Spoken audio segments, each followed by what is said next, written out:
3, 2, 1. Here we go!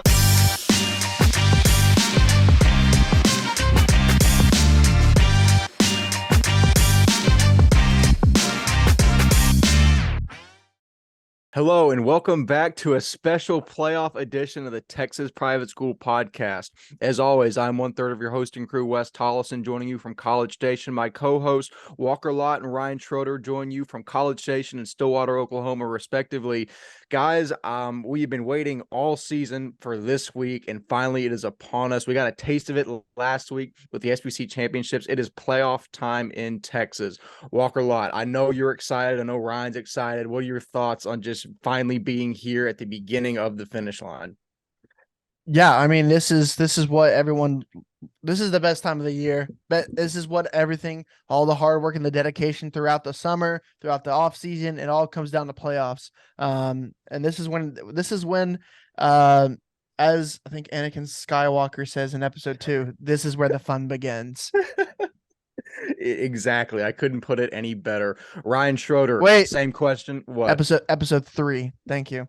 There we go. Ryan Schroeder, same question. We are finally here, the last 50 meters of the sprint. Your thoughts? Yeah, this has been a heck of a season. I know we were all super excited going into the season that this was going to be a step up for the podcast this year. And we're so glad that all of y'all have tuned in this year. There's a lot of good football this year. We're just glad to be running the race right along with y'all. So we'll keep on going, and playoffs are going to be good, man. Playoffs are going to be great. Absolutely. We're about to get some of our best content of the entire year of the next 4 weeks, and I'm so incredibly excited for it. And as always, we'll begin the episode by recapping last week's pick records. Me and Ryan went 10-7. Walker went 8-9. But what we're going to focus on here is a bet made between me and Ryan Schroeder over the Coram Deo Legacy Christian game. Ryan, I mean, you got to stop making bets with me. I just think that's kind of the rule of thumb here. Ryan, also, we made a bet that Ryan will now buy my dinner at George's in Waco. Shout out to George's. But Ryan, you also on the podcast agreed to sing the Aggie War Hymn if Coram Deo beat Legacy. Do you have the lyrics pulled up in front of you? Yeah, I'm trying to pull it up because I'm trying to see. This is the war hymn right here. All right, I'm gonna listen along with it and see if I can do it. All right, here we go, y'all. Here is the war hymn. I'm gonna try it my best. I need you to hump it, Wes. I need you to hump it, Ryan. I need you to get hands and knees. Oh gosh, I need it. Oh no, Wes, right. he needs to do it, right? This was not a part of the agreement. I don't remember this being this. This is. I also don't know when to do the hump as well. The whole time. Oh, yeah, okay. Ryan, you're gonna have to. Yeah, basically humping it. You stand up. You get your hands on your knees because this is scientifically proven to make you yell louder. But you have to hear hands on your knees. All right, here you go. You're all ready? Yep. Mm-hmm. Pull above all the can. Oh, I can't. I don't know. Can it? Goodbye to Texas University. So long to the origin, the white. To dear old Texas Aggies. They are the boys who show the real old fight. They are. The eyes of Texas are you upon you. That is the song that they sing so well. Sounds like hell. Sounds like hell. Goodbye to Texas University. They're going to beat you all. Real tough stuff. Texas A&M. Goodbye to Texas University. To the orange and the white. All right, I give up. No, you know what? That's fine. That's good enough. We won't make him saw it off. That's as much. Oh my gosh, that song is horrible. No, it's actually I was pretty. Gonna say you have a beautiful singing voice, Ryan. It was fantastic. No, I agree. I disagree. I totally disagree. One episode, me and Walker will show everyone how the Aggie War Hymn is sung in its purest form. But you will get that after the state championship. Hey, that'll be a postseason episode. That'll definitely be like a random summer. In a random summer, you're gonna be looking on your feed and you're just gonna see Wes and Walker doing the War Hymn. Hump it, Ags. Yeah, no, it's gonna be glorious.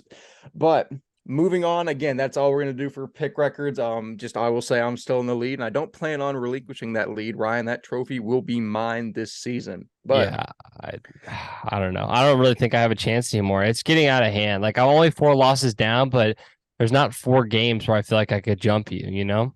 yeah, we'll see. I mean, crazy things happen in the playoffs, but we'll see. 4 games is a lot at this point in the season, but not as much as I think, what is that, 17 now that Walker's now? That's crazy. That's nuts. Bro, y'all seen it. I thought we weren't mentioning walkers anymore. Yeah. Sorry. It's an intrusive thought that made its way its way out. But moving on into our players of the week, the Texas Private School Podcast Offensive Player of the Week, the John Cooper School quarterback Vaughn McKeever.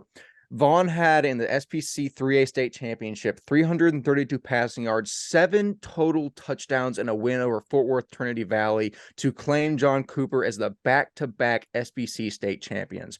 I mean, Walker, we've known since last year when we were watching McKeever that he's a special talent there in the Woodlands, and he just proved it at the end of his senior season, going out with 7 total touchdowns. You really can't do it better. I really think that he outdueled Trinity Valley here in this spot. Your thoughts on John Cooper as our Texas Private School Podcast Offensive Player of the Week? He absolutely did outduel Trinity Valley in this one. Absolutely. And, we talked about it. We had a little banter back and forth about it. But at the end of the day, he's a fantastic talent. He proved himself right. And he won the SPC championship and did it back to back. You can see our interview afterwards. But I mean, it was honestly the Dean Calhoun game to start off. 4 touchdowns in the first half. Just no one could touch him. Out route kind of to the outside, and he just ran up the sideline. And then another touchdown, I believe, to him, runs it up the middle for like 40 yards. And then Dean Calhoun pass from McKeever to him over the top to the sideline. And then another run down the middle for Vaughn McKeever. And then, but in total, I mean, 7 total touchdowns for the senior quarterback. Insane game. He did everything he needed to win, and he did it very, very impressively. There was one throw. I know it's not the biggest throw, but the one throw that was really, really impressive to me was in the fourth quarter. I think it was a Keeler Sullivan one. He runs up to him to the pocket, and he's kind of going across, and he kind of does just a baseball right up there, and he just floats it over the top. It was a very impressive throw. The arm talent on this kid is very, very impressive. I just, this is the team, they go back to back. I was talking to one of the guys. They're like, oh, well, maybe because of, the 22 class leaving, you didn't think we could do it in 23. Nah, this 23 class was really, really impressive. Kyler Sullivan, McKeever, a lot of other guys on that squad were really, really impressive in this win. So congrats to them, back-to-back state championships emphatically, and from the preseason favorites winning it all. To the other side, what's interesting about this Trinity Valley team though is I'm gonna say it. I'm gonna put them down as to win it next year though. I think they're a young team. All of their big time guys are juniors and fresh sophomores. They have a 6'7" offensive lineman who looked the part. He's a junior. Gavin Parkhurst looked really, really good. McKeever looked better, but he looked really, really solid. Carter Lee, Jacob Maynard, for a sophomore, does not look like a sophomore. He's a very impressive talent. They have a couple other guys. They're like 6'3" outside receivers, linebackers who could be one to watch next camp around. Their running backs at 25. I forget his name. Where does his name? Ben Negushu, I believe that's how you say it, 2025. They have some young talent, and they're only going to get better next year. So with McKeever and all them leaving, I could see them maybe being the preseason favorite. But one to watch for sure overhead. You should, with how much young talent they have, they should tip their cap to making it all the way to the SBC championship. So good on them, but congrats to the Dragons down there in the Woodlands. Absolutely. Ryan, I mean, I do have to ask, how many touchdowns does Walker Lott get credit for with that bulletin board material? I say at least 3 touchdowns of McKeever's 7 we have to attribute to Walker Lott. Yeah. No, I think the coach just let him stay out there. I mean, it was the state game as of his senior year, but I also just think and you can't really run up the score in a state game. I don't know. I'm just saying Von McKeever threw more touchdowns because because he wanted to, and it's all because Walker told him that he couldn't. So Walker, feel bad about it. Don't worry. The other SBC game, I had full control over how many touchdowns Micah Bell scored, so it doesn't make a difference. But anyways, I'm gonna talk about Von McKeever here because honestly, last year 2,500 passing yards and about 400 on the rushing side to equal almost a total of 3,000 total yards, and he had 41 total touchdowns last year. All that in 10 games, just to do basically the exact same thing this year. If I'm not mistaken, I don't know the stats this year, but I bet he's right around the same area as he was last year. Heck of a player, but I think you're 100% right, Walker, when you say that like they're a young team, right? This TVS team. Yeah, give me Trinity Valley and maybe, next year or 2 years, because I think when you get all those guys, it sucks. I wish I had like a prime TVS versus a prime John Cooper, because I feel like this John Cooper team, and including the one last year with Jackson Pierce and all the rest of those guys, I feel like those were like prime John Cooper years. It's almost like you wish you could have the prime of both years play each other, but I think Trinity Valley is going to get better, and I think it was pretty easy to say from kind of the start of the year after you saw how John Cooper was playing that you knew they were going to win state this year. So, Yeah, absolutely. I mean, I think next season is going to be incredibly interesting in SBC 3A, but we will wait to see that until it happens. So, congratulations to Von McKeever, the Texas Private School Podcast Offensive Player of the Week. And now for the Texas Private School Podcast Defensive Player of the Week, Grapevine Faith linebacker Jaden Norris. Jaden had 16 tackles, a sack, 4 tackles for loss, and 3 quarterback hurries, and a loss to Bishop Dunne. Walker, even though Faith lost this game, Jaden Norris was an incredible standout with those 16 tackles, a sack, and 4 TFLs. I mean, what are your thoughts? And you were already saying he's a great prospect. Your thoughts on Jaden Norris's performance here? Yeah, you're going to be kind of shocked, Wes. He reminds me kind of like a Palmer Nix type of player. Just an outside linebacker who off the edge is very scary. His sideline to sideline athleticism is there. And just a really good, like he can get into the hole and hit it hard. I mean, he's that type of player. He's physical, he's athletic, and he reads the defense and he reads the offense really, really well. And he just is always in the right place at the right time type of player. And I raise also Jaden, I raise Palmer Nix at a high standard and the guys I've played against. So that's a compliment for sure. But yeah, great player, great week. I know they didn't get the result they wanted, but he's gonna be a guy they have to rely on in this playoffs coming around, especially in this big matchup against Fort Worth All Saints this week. Absolutely, a matchup that we will preview here in a little bit. But Ryan Schroeder, even in the loss, Jaden Norris was a standout player. Your thoughts on the linebacker's performance? yeah, I'm watching the film right now, which is like in like 360p. I'm sorry, I'm trying to understand what's going on, but it looks insane though. Homie is like absolutely like with a vengeance out for these quarterbacks, and obviously this is the Dunne game that I'm watching right here, but you can watch the other film on his account of him playing the whole non-district schedule with 40 tackles, 12 tackles for loss, and 10 QB hurries, all in just the non-district of this year. Obviously I'm the clip I'm about to watch is him sack Fourth Christian. He's very speedy off the edge, and I think that's something that a lot of private school defensive that you'll see, or outside linebacker / defensive end type of players don't come with that type of speed as much as I'm trying to think how to describe this. There's a bit of like a acceleration factor that I see only out of a few guys every now and then. And I think this is one of the guys I've seen, because some guys, I feel like it's just very standard in how we're playing, that a lot of guys aren't quick to grasp that it's going to be a pass play or a run play off rip. But he has the IQ and the quickness to be able to get the quarterback. So I think Jaden is a tough player, and yeah, what a senior year, man. I think you gotta prove something here in playoffs now, though. Yeah, definitely so. He's going to get a great opportunity to do just that against Fort Worth All Saints yet again in a game we will preview here very shortly. But all things said, congratulations to Grapevine Faith linebacker Jaden Norris, our Texas Private School Podcast Defensive Player of the Week. And now, before we get into recapping the physical games from last week that we previewed, we're going to go to the TXPS Media Scoreboard powered by none other than Ryan Schroeder and talk about just some of the games that I want to hit on here that we didn't formally preview last week. The main thing I want to say, or not the main thing, a big thing first, St. Pius getting a 24-17 win over Central Catholic. Big win for St. Pius, a team we haven't talked a whole lot about this year, but that's something they needed to go out and win, and they did it. And it puts Central in an interesting position in a game that we will preview here in a little bit. Another huge game. Bishop Dunne gets a 43-28. I'm pretty sure it's 28 win over Grapevine Faith. Dunne forced a 3-way tie for the district championship, and due to point differentials, actually get the 1 seed in playoffs. So absolutely massive performance by Dunne. You see Coram Deo gets a 27-17 win over Frisco Legacy in a game that won me a bet. So I'm very grateful for the Coram Deo Lions, one of my adopted teams.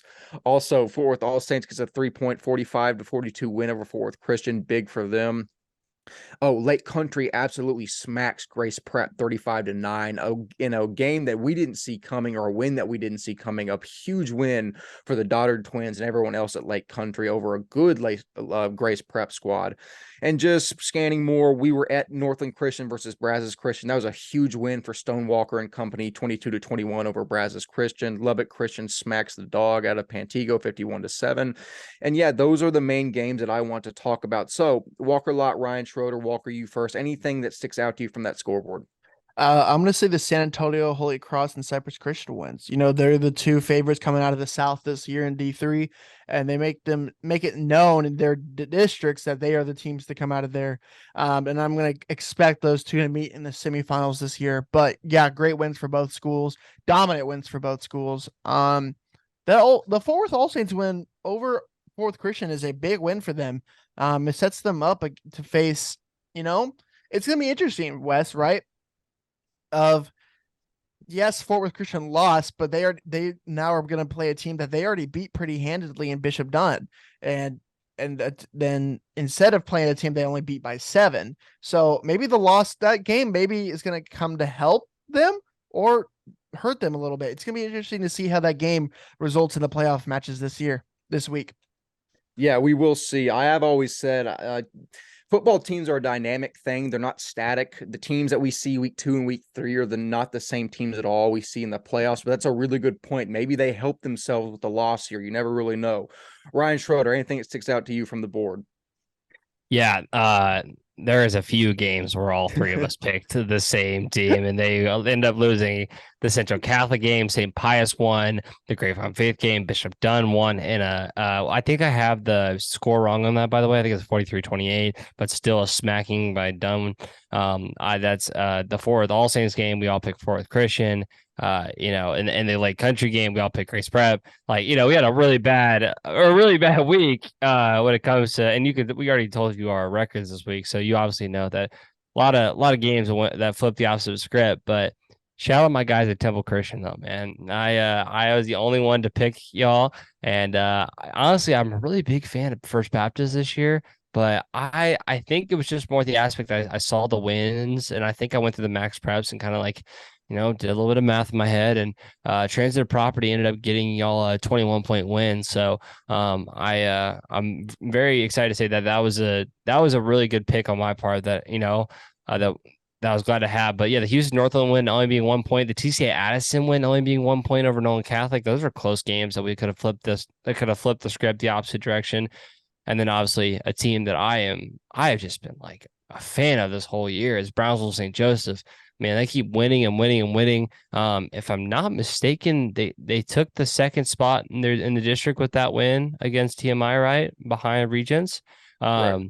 And like we keep saying, 10-point loss to Regents, man. They were not that bad this year when it comes to how far behind they were Regents. Obviously, Regents, we feel like owns that district, but St. Joseph had a great year this year, an amazing year this year. And they cap it off with 60 points. 60 points is what they put up on TMI, and they win.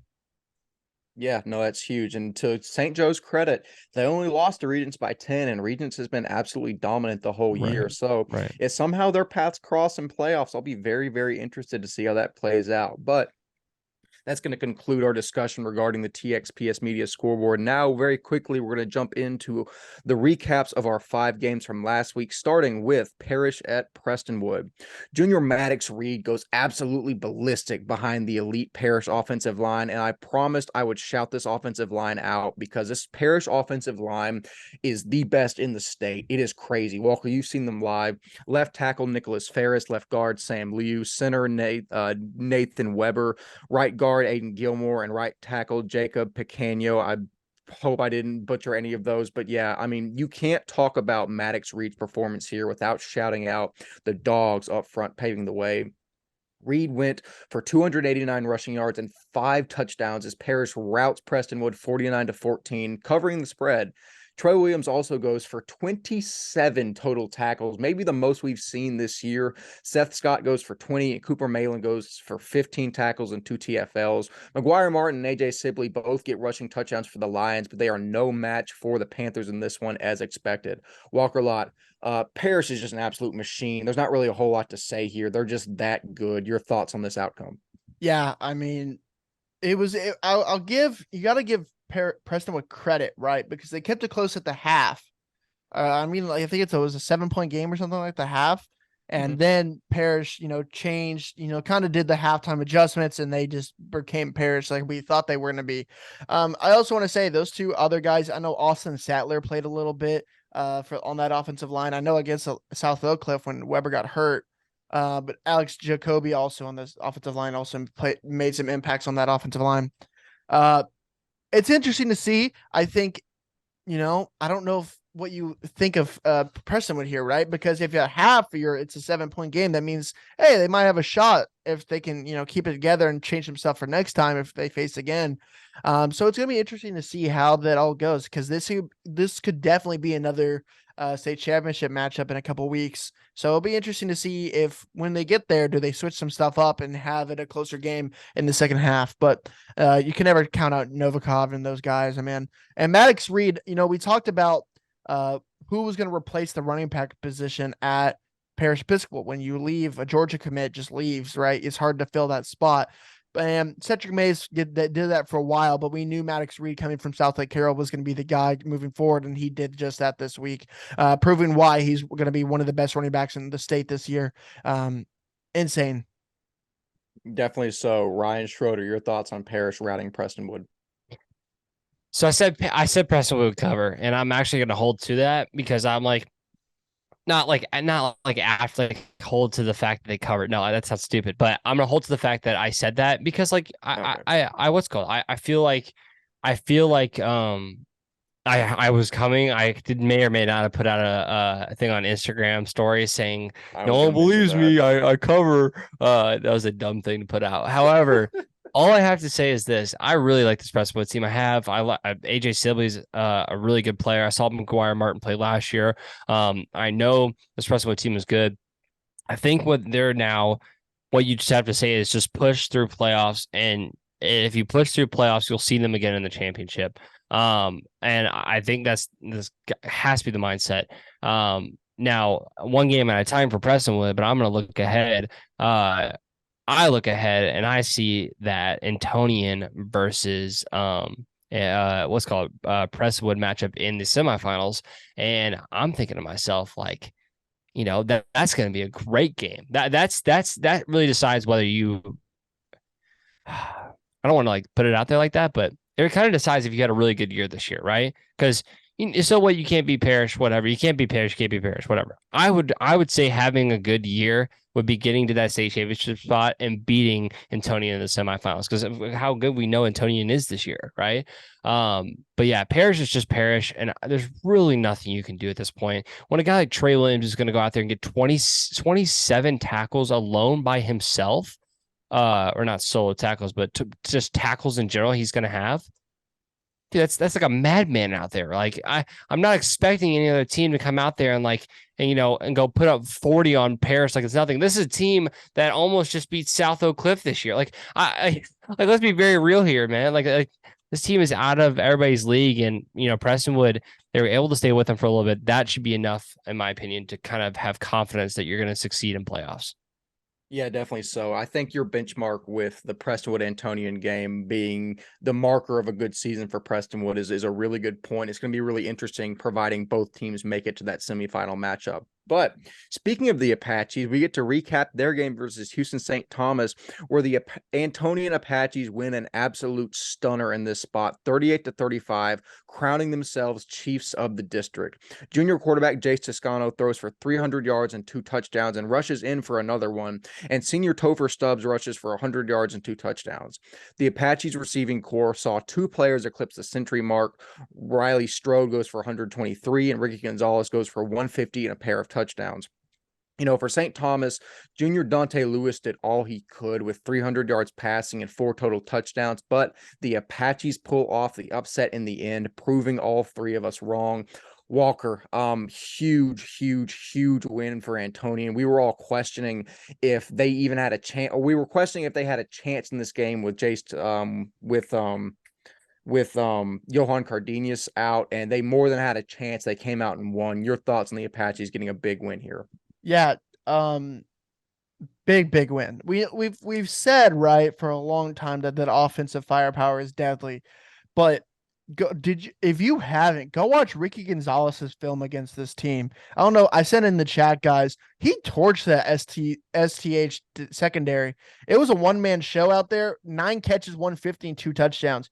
He was a man amongst boys out there, and I felt bad for that corner because he just got demolished most of that game. You know, Jace Toscano threw for 300 yards, 2 touchdowns, and rushed for 1. I mean, that's just Riley Strode goes 123 yards. Ricky goes 150. I mean, they eat 2 receivers for Apaches went over 100 yards receiving. That's Right. That's not a good day for anyone, man. That's not a good day. Those are 2 guys you're supposed to lock up. And especially with, you know, they have really good athletes on the defensive side of the ball. It just, those guys, I guess their athletes got out athletes, man. I mean, good win for Antonian. Houston St. Thomas is going to want to have that one back, and they probably will if they can. I mean, no, they won't make it to the state. Will they? No, they play Parish. Yeah, but I wish, you know, Antonian would St. Thomas would love to play that matchup again, but they're going to have to run through Parish first to even get that opportunity. So. Yeah, definitely so. Ryan Schroeder, gigantic win for Antonian in the spot. Your thoughts on the Apaches getting it done?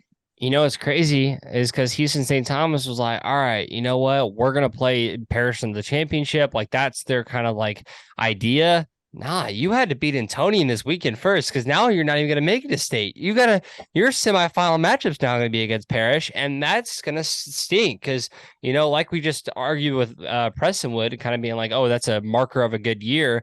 Well, now your marker of a good year is going to be like, oh, shoot, can we win the first round or so? Or like whatever happens up to that point until you play Parish, right?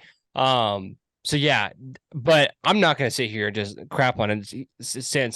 Thomas, because Antonian is crazy good. Like, just because St. Thomas didn't have Johan Cardenas does not mean that this Antonian team didn't just go off this week. Okay.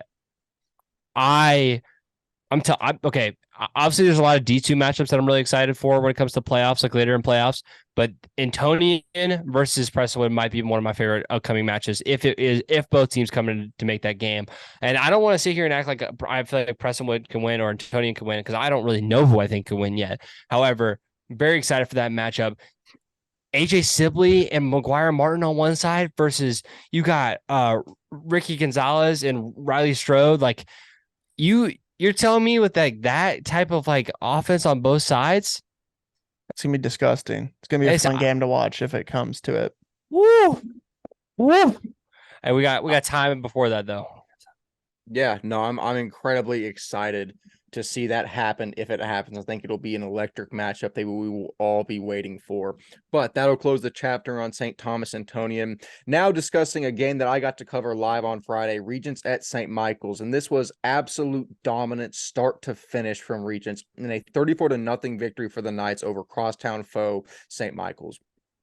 Freshman quarterback Quinn Murphy is as good as advertised, folks. The stellar freshman accounted for 4 scores in the first half with 2 touchdown passes to Chili Sire and 1 each to Jackson Smith and Tyler Quo. Jackson Smith also added a rushing touchdown of his own, and Will Pope and Jacob Wilburn did work all night for the Knights defense, resulting in a shutout effort. Walker, I mean, we made some comments in the preseason that St. Michael's might have been the best team in Austin. Who remembers what was said in July? But we've been saying since the season started that Regents is the South in D2, and Regents might be D2 with the exception of Liberty Christian. Your thoughts on them absolutely blanking St. Michael's and covering the spread? Well, isn't the spread 34? That's what I remember, man. Like, didn't they? No, Is that how it I was? think it was. I think it was in the 20s, my brother. I think you remember that too. Yeah, absolutely, I do. Definitely wrong. Give me all the hate. I understand. I said it, and then I regretted saying it right after, but I said it, and I have to take it like a man. So yes, I appreciate all the hate. I saw it all. It's part of the game being a host here on the Private School Podcast. But what's even more impressive is after a rain delay, some people might not be able to be locked in for that long and staying focused. For this region's teams, that's not what it was. They just came out and came to play even after all that rain delay time and just dominated. Big win for them. We talk about a lot about how we still have Liberty up at the top as the favorite, but I mean, I think Regents wants that smoke, and I think they're going to be ready and motivated to go back to the state championship where they like normally reside in the state championship in TAPS D2. Absolutely. And just the engagement I got from everyone at Regents when at an away game after a 2-hour rain delay, it was fantastic, from the student section to the fans to the players. One of my favorite teams I've covered since I've started doing this. I really, really love Regents.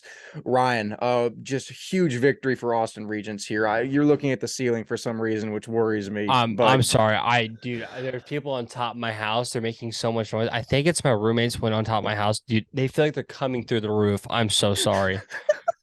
Dude. I'm sorry. I thought you were looking around. You were going to clown me for something, but okay. So there were ghosts residing in Ryan Schroeder's room. Hold on. I'll give me 1 second. Few moments later. They said they didn't know I was doing the podcast and they were trying to scare me. So. Oh my God. Yeah, you can keep that in, Walker. But anyways, this is all I gotta say. Real quick. We'll cut right back in here. This is a 10-0 Regents team that absolutely played, the best season like Regents play. I mean, they play so many district games in this district because they all play each other. So 7-0 in district, 10-0 in general, but I know this isn't. I know this. This is a district. This is in their district, so I'm going to talk about it. Brownsville St. Joseph went 6-1, 8-2 on the season, and St. Michael's goes for what it looks like 4-5 with a 4-3 record in district.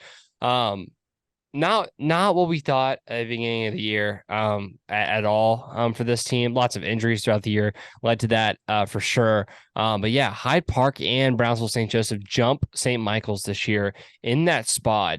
And I think that's just something to be known just because of how good of a year both those teams had. Because St. Michael's ended up being, they've returned to healthy, haven't they? A little bit, kind of, right? They have, yes. Yeah. Actually, go on. They've returned to healthy a little bit. So that's good. That's good to know that at this point that even after these teams have returned to healthy, St. Joseph, Brownsville, St. Joseph, and Hyde Park are still winning games like that and jumping a healthy St. Michael's instead as well. So it's big on St. Joseph and Hyde Park. They still had a really good year this year. But yeah, obviously Regents is just the top dog. And yeah, I think it was coming for St. Michael's to lose that game by a good 34 points. Yeah, I mean, Regents is the real deal. We will see how that claim holds up in playoffs. They were all saying, we'll see you in Waco. So I hope y'all aren't superstitious, because I hope I see y'all there too. And now jumping into our next game, we're going to recap Trinity Valley versus John Cooper. We inadvertently basically recapped this entire game in our Player of the Week segment talking about Vaughn McKeever. So if you missed that, go back to our Players of the Week. You'll hear all of our thoughts on Trinity Valley versus John Cooper. But moving into the final game, we're going to recap Episcopal versus Kincaid. I know it was great to have Walker and Jack down there at the SBC Championships. A fantastic time. Walker, Jack just gave us a detailed explanation of his thoughts on the game, but what did you think against in the matchup with EHS and Kincaid? Kincaid getting a fantastic win here. I'm going to say one thing that really was the game. 17 minutes. Ready? That's all that really mattered in this game. Houston Kincaid, in something I have never seen before in my life, went on around a 17-minute drive from their 15 all the way to their 9 to kick a field goal. The drive started around 5:30 in the third quarter and ended with 1:29 left in the fourth. You know how we've always kind of said that the rushing game for Kincaid is really good. It was something like I've never seen before. And the problem was they would even get a 4th and 1 or a 4th and 2 or a 3rd and 3, right? And every time you might want to call timeout to stop draining that clock, they couldn't because they knew the next play they were about to get the 3 yards anyways. It was just how it was going to be that whole drive. There's a lot of things demoralizing right in football, getting mossed or getting your ankles broken or just a long touchdown when you're doing it. I honestly don't think there's something more demoralizing than getting the ball run right up the middle, play after play, and you having nothing to do to stop it. And that's exactly what happened for that long. It was like a death by 1,000 cuts. That's literally what it was. Because by the time they got it back, they were already down 17-6, and you couldn't drive down the field, it was just not going to happen. So you have to give credit to the entire offensive line for Kincaid. Micah Bell was a workhorse that entire game. He is, I might say it now, he's going to be our SPC MVP. He has to be. There's no one better who brought that team into close wins and won the SPC state championship for him. Fantastic game. Kincaid, who we all thought was not going to be it. We thought it was going to be ESD. We thought it was going to be a Bel Air. We even thought it maybe, hey, St. John's. Never thought Kincaid until the last couple of weeks, and boom, Kincaid does it. So you have to give credit to Coach Larned. You have to give credit to Michael Bell, Miles Rader, the entire team on that team. After all we kind of said, I said it. There's no way they're going to do it. I said Bel Air. We said it all. And we'll put it up on screen. Michael Bell holding up the trophy is enough said. And then that's all that matters. Enough said is the perfect way to describe this. Hand up. We did not give Kincaid the credit they deserved throughout the season. They came out week after week and proved us wrong. There's really, there's nothing more you want from a season than to prove outside voices wrong over and over again. That's exactly what Kincaid did. A fantastic season for them. Ryan Schroeder, do you have any quick thoughts regarding Kincaid winning the SPC championship? Yes. So obviously I wasn't able to be there. So I actually watched the entire film of the game back on the Vibe thing. And I was going to actually give a couple thoughts because I had a couple things that I took away. And I think you're 100% right, Walker, with obviously you're saying facts, but it's just man, every single play was Micah Bell Wildcat, Micah Bell Wildcat, Micah Bell Wildcat. Or if they put a quarterback out there, which I'm assuming that quarterback was Cooper Chambers, and I believe it was, and even Michael Bell threw the ball. So I want to apologize to Cooper Chambers because I think I said some stuff last week where people thought I was getting on to Cooper Chambers for not being a good quarterback, and I'm not, because obviously the kid's just young and he has more time to improve, and I want to make sure people understand that that's not what I meant by that. However, I will say that Cooper Chambers, he didn't in this game, Cooper Chambers, because I wanted to be the longest ball throw in the game was by Micah. Micah threw the longest pass of the game, just like his brother Dylan used to do back in the day. Micah did what Dylan used to do. When Dylan used to pass, he used to catch, he used to run, and Micah's doing the same thing now. And I think what you have to realize is there's no room for a passing quarterback in that situation. The longest attempt that Cooper even had in the game should have been picked off by number 2 on Episcopal. I forget the quarter's Braylon. Yeah, no, whoever number 2 is, that ball should have been picked off, right? So it's like, I don't know. I just think you'll never see a passing offense as long as Micah Bell and Dylan Bell were there. Now Micah Bell's gone. You're going to have to change up the offense next year. Things shift. We'll see what Cooper Chambers can do. But for now, I wasn't trying to be, rude on Cooper Chambers. I just think the same idea. This offense was never built to pass, and hence why they won the championship, not really passing. I think overall, that's all I was really going to say. But yeah, Micah Bell had a great game, and I think there's nothing short. I probably got tagged by Micah Bell the past 2 weeks more than any other person has tagged me for even birthday things or anything else. No one sends me anything for my birthday on Instagram, but Micah Bell made sure, and so did Kincaid. And I had a couple things from Bishop Dunne last week, and I had some things from Quorum Deo this week. People really tagged me a lot more this week, these couple weeks, and anyone gonna send me a happy birthday thing every now and then? That's all I ask. That's all I ask for on Instagram. Tag me your birthday story. Well, I would argue that a Micah Bell tag might outweigh a birthday tag, but listen, man, you gotta pay the price when you say things. It's part of the job. You pick against people, you're gonna have people come at you, especially if you say that the opposite team is coming for said person's head. That will ruffle some feathers from time to time. Who said that? I don't know. I don't think anyone on this podcast, but I saw it somewhere on the internet one time. Yeah, but that's weird. That being said, that will close the chapter on the SPC season. Congratulations to John Cooper and Kincaid, champions respectively of their divisions. And now, before we get into our other news segment, a word from our sponsors. This show is sponsored by ScoreVision. Are you looking to upgrade your scoreboards? ScoreVision is a cloud-based, user-friendly software with an affordable suite of tools so you can keep score, boost athlete exposure, increase fan engagement, and enhance your game day experience. Head over to www.scorevision.com for more information. ScoreVision. Experience the game, power the athlete. All right, guys. So all of that being said, we're moving into our other news segment. There are no spreads this week, sadly. We can't play the DC covering and the Parish covering game. I checked Massey ratings. Their site's glitching out. Very sad day. Spreads are our favorite part, or at least my favorite part of the episode, personally. I don't know what that says about me, but you can make your own conclusions from that. But we do have an interesting point that Walker Lott brings up regarding the Division II District 2 teams in the first round of playoffs. Walker, you raise an interesting point. You asked, do all D2 District 2 teams lose in the first round of playoffs? Do you think that's feasible? Yes.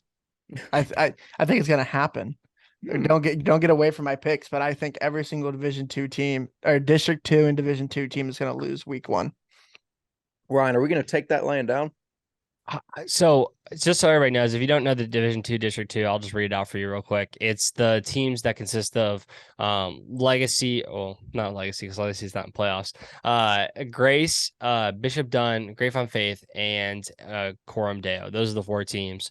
And what is to be said is the other North team, is the other North District with Liberty, All Saints, Midland, and Fourth Christian, going to take them down. Now remember, don't give away picks here, but I mean, it's kind of hard to not give away picks here. But actually, you know what? Do what you want. This is a free podcast. I don't actually think that. I think I'm on the same page as you, Walker. I don't see a situation where anyone would win. The only one that's close, in my opinion, would be if you had Grapevine Faith in their prime against Fourth All Saints, that would be the one that I would see. But everything else, I think the Fort Worth district, I'm going to call it that, the Fort Worth district sweeps in this one. I raise you a counterpoint. Don't All say Grace. District 2 teams win first round. So, you want to bet on that? On that? Bishop Dunne beats Fort Worth Christian. Okay. Grapevine Faith beats All Saints. Okay. Grace beats Midland. No. Quorum Deo beats Legacy. Legacy? You mean Liberty, sir? Liberty. Sorry. I'm Yeah, focused on last that week. might be the most outlandish one I've heard yet. Coram Deo beating Liberty. I'm sorry. I crapped on Coram Deo last week for my Legacy Christian Academy, but I told Coram Deo respectfully on the space that they were going to lose to Liberty Christian. So I don't know. Yet again, one of my adopted schools. I can't just throw my children out to the wolves. I have that's to ride crazy. for them. But No way you claim Coram Deo after 1 week of picking them. They yeah, treated and you like a also- celebrity, though. That's crazy.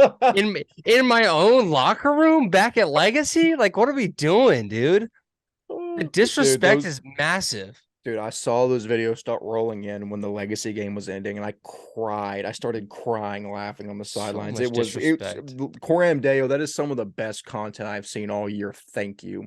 But yeah, I mean, Grace is going to take an 8-hour bus ride up to Midland and shock the war. Well, okay. Honestly, here to actually contribute to this discussion, I think 2 teams from District 2 get out. I'll recap that in my picks, but I feasibly think it's a lot closer than it should be. And I think District 2 is obviously significantly weaker than District 1. No one's arguing that. But I think it's entirely possible, and in my mind, feasible that 2 District 2 teams get out of the first round of playoffs. But we'll discuss that when we pick our games. Ryan, you've got some basketball news to recap real quick. What have you got for us after the first week of basketball? Yeah, so not a lot going on. I just wanted to announce a couple things. First off, if you don't know, we are associated. There's an account that's associated with the podcast. It's called Texas Private School Basketball. It is the one that says TXPS Basketball in the name. Anything that has the @TXPS starting tag, which should be associated with us. Yeah, and it says directly affiliated if you don't know. Anyways, what I was going to say is I have the championships predictions on there. I'll send this to Walker to put on screen right now. Is basically just what I think the championship will be this year. A lot is up in the air after some guys have transferred out of different schools. We've seen a lot of transfers out. Obviously, the main one being Liam McNeely transferring out of John Paul II. He is now going to go play for Montverde this year in Florida, the school that everybody transfers to if they're really, really good. However, guys come in. A couple guys that come in are Bryson McLaughlin that comes into JP2, and another one, if I can get his name, I apologize for not having his name in front of me, but JP2 is kind of reloaded a little bit, and just like most people thought they would. They're a strong team. They have been a strong team, and I think you're going to see a lot of things go on with this team and how they're still going to be elite this year. Bryson McLaughlin has offers from a ton of different schools.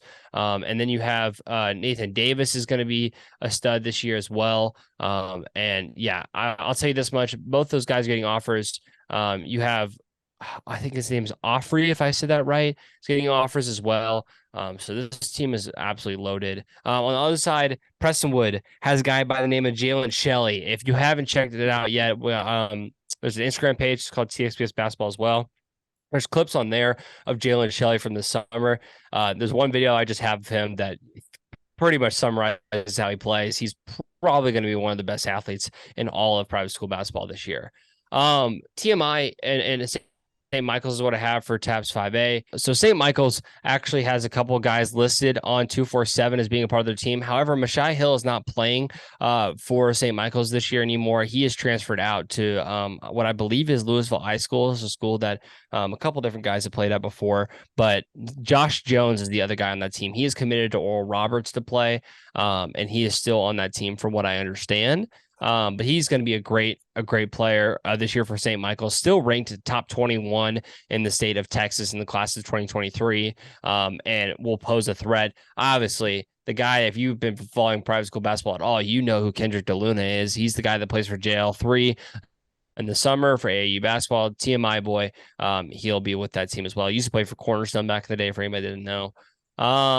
And yeah, we'll start to get into some chippy areas. I don't really know the rest of this kind of stuff off the rip. TAPS 4A with Grace Prep. I know Grace Prep is going to reload. I know they have some guys coming back. They lose a couple guys after last year, after they won state last year. People are going to say, like, well, don't you think McKinney Christian can reload in 5A? I do. However, they lose thrower. I know Bobby's a senior this year, and he'll do great stuff for them. But yeah, From what I understand, though, TCS Lubbock has Marcus Ramon Edwards playing basketball, and he's a He is. I stud. saw him So last year. like, He's the real I deal. I was like, I'm like, dude, give me a Grace Prep TCS Lubbock final for that as well.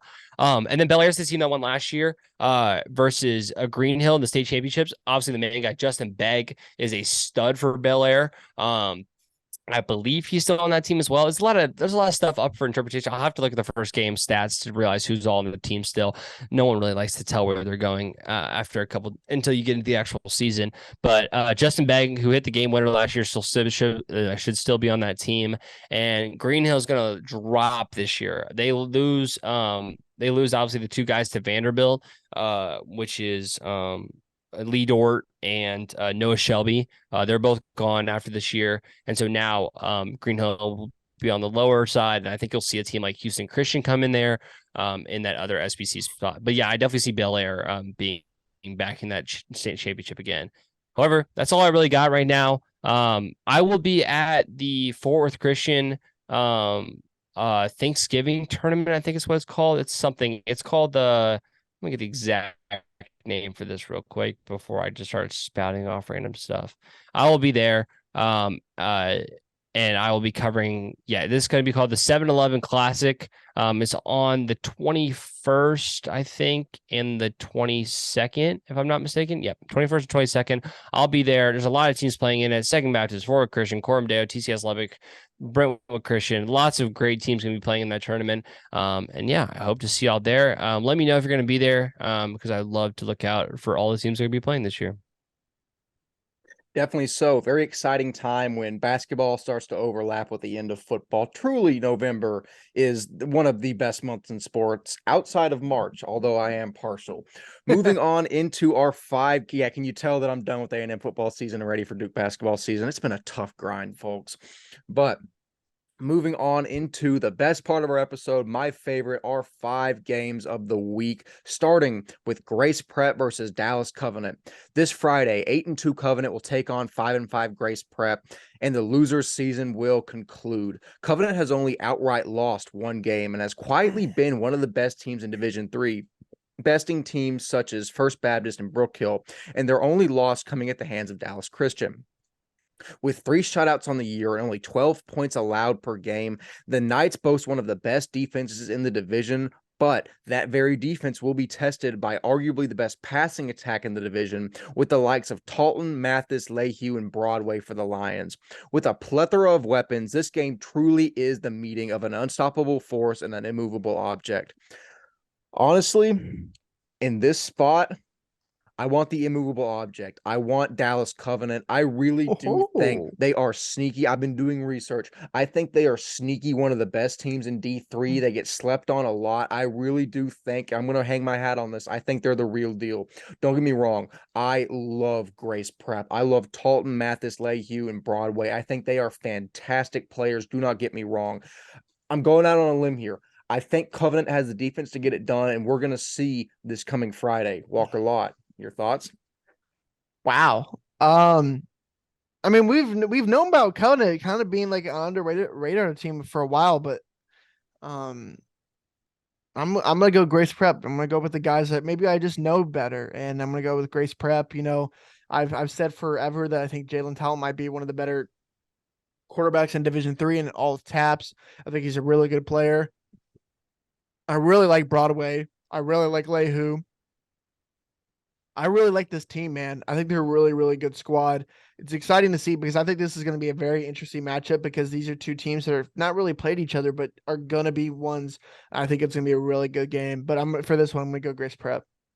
Yeah, I mean, fantastic team. Definitely a solid pick there. Ryan Schroeder, your thoughts on this matchup? I really like the Dallas Covenant defense, but I think their defense thrives on their offense. Because their offense is scoring all these points, makes it a lot easier for their defense to contain, in my opinion. And their offense is on the field a lot of the times as well. I mean, you have the past however many games they've actually played, scored 48 on McKinney, scored 42 on Shelton. I don't really know do we have a reason why they didn't play Grace? They forfeited Grace last week? Weather. I mean, the weather was bad everywhere. That's the best I could gather. Yeah, I just think that would have been a no contest instead of a I'm not sure. That's something I probably should have forfeit. considered a little more strongly, but I think the forfeit scares me a little bit, and I think it's just because I think that if you're forfeiting a game right before playoffs, you're preparing for something because you don't have something or whatever that may be. Now it could have just been weather, and I could be totally wrong. However, no, I just look at the schedule. I don't really see a lot of like valuable wins on the year for what's called for Covenant. However, I see a lot of losses on Gray's prep schedule, but they've played a lot of they beat Southwest Christian. They played Fort Worth Christian. They've played hard teams this year, played TCS Lubbock. They're getting losses to teams, except for they beat Southwest Christian. They're getting losses to teams that are, tough teams. The 35-9 loss last week to LCCS looks bad. However, I think I have to go with Jalen Talton and Caden Lehue. I think that's kind of just the pick for me. I don't know what's going to happen with Dallas Covenant. I think the safer option here, honestly, is just picking Grace Prep. And so I'm going to pick Grace Prep here. Well, if you follow the stock market at all, you have to take on a risk to see higher reward. And I think that's what I'm doing with Covenant. But for some reason, I feel it. I feel like it's a good risk. Although you bring up a really good point with the forfeit, that's not something I considered. We will see come Friday. Moving on into a Division II matchup, Fort Worth All Saints versus Grapevine Faith. In one of the more interesting matchups I've seen this season, 4 and 5 All Saints will travel to Grapevine to battle 6 and 4 Faith. This straight up is a tough one for me to rationalize. Faith is the 2 seed in District 2, while All Saints is a 3 seed in District 1, who saw an influx of D1 teams this past offseason. All Saints was our preseason state favorite out of the North, but have severely underperformed relative to those expectations. I really am torn here. Faith is very talented with the likes of Sebeki, Raybuck, and Cross. All Saints also has their own array of talent, but are the much riskier pick here. Faith has looked vulnerable the past few weeks between the Legacy Christian scare and I getting boat raced by Dunne. I really am going to have to side with All Saints here. All Saints has been sporadic throughout the season. We know they have the talent. It's just, will they get it done? I think they will. I'm kind of scared to take Faith in the spot. They've had a few slip ups and looked vulnerable. I like All Saints. Walker Lott. I'm gonna go forward with All Saints in this one. I think they're a really good team. I think there's too much talent on the squad to just go away in playoffs. I think they're a really, really good squad. I think Robert Sanders had a massive game against Fort Worth Christian. It's honestly probably one of our favorites for defensive player of the week this past week. But big win for him, or big game for him. And I think he's going to take that momentum with the rest of those guys in this one. I think Jalen Spriggs with the offensive line has kind of finally came into their own in this week. Is going to be a huge one for the future. And I think this might be the one to kind of maybe get Fort Worth All Saints back on track. So give me Fort Worth All Saints in this one. Very interesting. Ryan Schroeder, your thoughts on this game? Yeah, this is the one I think well, I think also the next game could also be a switcheroo. I'm confident in the other two games, like confident in the Fort Worth district team winning, but this one, man, I Grapevine Faith is solid. And if you get Raybuck, Sebeki, and like Cross on the right wavelength and stuff like that, this offense could be really, ruthless. We obviously just talked about the man himself playing on the defensive side, Mr. Jayden Norris. So we know this team has guys on both sides of the ball. You know what? I just said it couldn't happen, and literally the last thing we just picked. But I give me Grapevine Faith here over Fort Worth All Saints. I like it. I was very torn. And I think you bring up good points. I was very torn in this spot, and honestly, I think it's a coin flip game. So we have two on All Saints and one on Faith. I like hedging our bets. We don't get memed to death when one of the teams wins. But moving on into the third game we're going to cover, Fort Worth Christian versus Bishop Dunne in another D1 versus D2 matchup. 1 seed Dunne will take on 4 seed Fort Worth Christian this Friday in Dallas. Dunne stunned Faith last Thursday, launching them from 3 seed to 1 seed and damning my Cougars to an 8-hour death march to Midland. But regarding this contest, although a 1v4 matchup, I would guess many people have the 4 seed favored here, as District 1 is undoubtedly more talent-laden than District 2. However, this Dunne rushing onslaught carried by King and Horn is something I will not bet against. They made a fool of me last week, and I have learned my lesson. Will I bet my house on this one?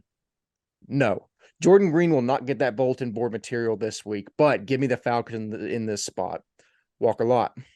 I'm going Fort Worth Christian on this one. I think Fort Worth Christian won. There's a reason they won early in the season. I think there's gonna be a reason they win this time. I think this team is talented. I think Luke Anderson is going to be the major player here. I think his presence on the defensive side of the ball, especially in the run game, I think Alex Harrelson is going to be a big time player for them. Bryce Bradley, that front seven for them is going to play a huge part to see if they can win this game again. I think they're finally Bishop Dunne's into their own and playing good football, but I think the front seven Fort Worth Christian is going to play a big game in this. And I think in the running game with Luke Anderson, and then as like that safety linebacker role with Luke Anderson, it's going to play a big part and give me Fort Worth Christian. Very interesting. Ryan Schroeder, break the tie here. I call me crazy, but I almost would argue like I have Fort Worth Christian winning this game, but I'd almost argue differently. I think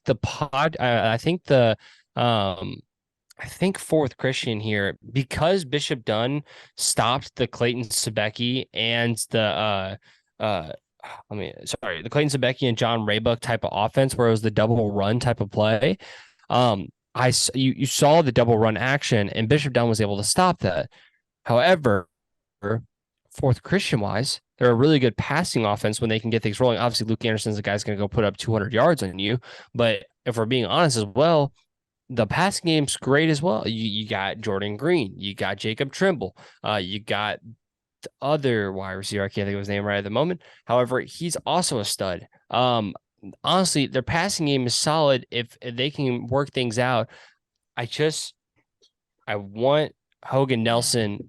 I want Hogan Nelson to feel comfortable. He's 2025. I need him to feel comfortable in the spot in order to run things. And I think this is when it needs to happen. You need to win right now. And I think this is a big game. But yeah, they can get things clicking on the passing game. They're going to run through the secondary pass through the secondary of Bishop Dunne. Interesting. I got to ride for District 2, Ryan. I'm a bit of a homer, so I give up on District 2. Legacy's not playing, even though I'm supporting them right now. That's a fair point. I can't be mad at that. But that will conclude our thoughts on Fort Worth Christian and Bishop Dunne. Now we transition into Bishop Lynch versus Central Catholic. A young 1-8 Lynch team will meet 5-4 Central Catholic in McGregor this Friday in a matchup I will actually be on site covering. Lynch has had growing pains on the year, with their lone win coming against Nolan Catholic. Central has also been up and down and just suffered a pretty bad loss at the hands of St. Pius. I'll keep it short. Lynch has young talent, but it's going to take 1 or 2 years for those guys to be competitive. Give me the buttons in this matchup. And, I plan to have a water bottle full of rocks to shake like a rattlesnake's tail. And I'm just realizing I forgot that. So just edit it in, Walker. I'm sure you can do that. No, I'm kidding. Go Walker. Your thoughts on Bishop Lynch Central Catholic? I want to go Bishop Lynch. Oh, I think, last year we were like, oh, well, sometimes we always say that TAPS Division 1 is better, or TAPS District 1 in Division 1 is better than District 2. I think young legend Tal is going to be his breakout game of showing how good this kid actually is. I think God's will, the running back, is going to play a really big part. John Paul Zavant on the defensive side. They have a 25 wide receiver, but I forget his name on the top of my head. That's going to be a really good player, or 26. He's a tall guy. They have a couple guys, man, and I think this is the team that they have to. I'm just gonna go out on a limb here and say Bishop Lynch in this one. I know they're young, but this might be the statement win for them for the future of the program. So give me Bishop Lynch. I love it. Great rationale. Ryan Schroeder, yet again, break the tie. Yeah, man, it's really hard to pick Bishop Lynch here. I'm going to tell you right now. However, Bishop Lynch really could not have stacked their schedule any harder. I mean, Bishop Lynch must have thought that this team needed to get beat down in the non-district schedule in order to face their district, which is true. The district is very hard. However, I mean, you're talking about Salina, Dallas Christian, and Liberty back to back. I don't know if people thought Liberty was going to be amazing this year, but still, that's 3 games in a row that might as well. And Hearst Bell, let's be very fair. Those are 4 games in a row that you're kind of thinking to yourself, those are preparing you for district, but I think might have just absolutely rattled this team. They get a non-district win against Nolan Catholic, but only by 3. I mean, this team really hasn't won this year. I after going like they lost every district game as well. I think you just have to go with the team that was 15 points of Austin Regents and a team that gave St. Thomas a pretty close game up until the third or fourth quarter. So yeah, give me Central Catholic here. Very interesting. I will see live how that game plays out on Saturday in McGregor. But moving on into the final game, we have to recap. A lot of yawns on the podcast. We need to land this plane without crashing. Sacred Heart versus Weatherford. 9-1 Sacred Heart and 7-3 Weatherford will meet again Saturday after Sacred Heart bested the Lions 20-13 this past September. I'll be brief again. There's a lot of stuff going on at Weatherford right now, and Sacred Heart has a man by the name of Ryan Schroeder on their side, and because of that, I want Sacred Heart in this matchup. Don't overthink it, folks. Sacred Heart's going to win this game. Walker Lott. I'm gonna ride on that. I'm gonna ride on that too.